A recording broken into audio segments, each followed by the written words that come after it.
గత బీఆర్ఎస్ ప్రభుత్వం కేవలం రిటైర్మెంట్ బెనిఫిట్స్ చెల్లింపులు ఆర్థిక భారం తప్పించుకోవటానికే మార్చి 2021 నుండి ఉద్యోగుల పదవి విరమణ వయసుని 3 సంవత్సరాలకు పెంచారు.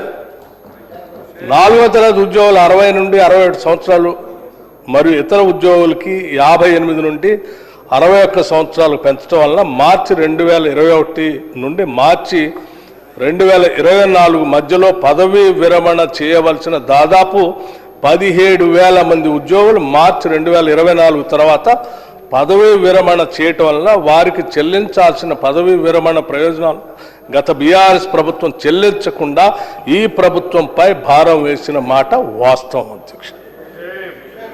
కేవలం వాటిని చెల్లించలేకనే మీరు దీన్ని పెంచారు. అంతేకాకుండా ఏప్రిల్ 2020 నుండి మార్చి 2021 వరకు ఉద్యోగులకు చెల్లించాల్సిన పిఆర్సీ 2020 బకాయిలు కూడా పదవీ విరమణ సమయంలోనే చెల్లించే విధంగా గత ప్రభుత్వం తీసుకున్న నిర్ణయం కారణంగా ఏర్పడ్డ అదనపు భారాన్ని కూడా ఈ ప్రభుత్వమే చెల్లించింది.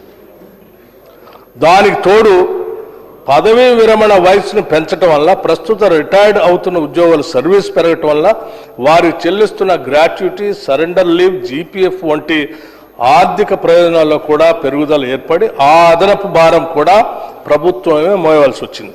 ఈ ప్రభుత్వమే మోయవలసి వచ్చింది.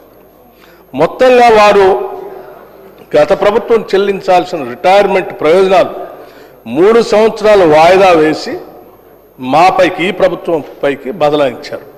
అయినా ఈ చర్యతో అధిక ఆర్థిక ప్రయోజనాలు కూడా ఈ ప్రభుత్వం చెల్లించాల్సి వస్తుంది. దీంతో ఈ ప్రభుత్వంపై అదనపు భారం పడింది. అయినప్పటికీ కూడా మేము ఆ భారాన్ని కూడా మోస్తూ న్యాయం చేస్తున్నాం.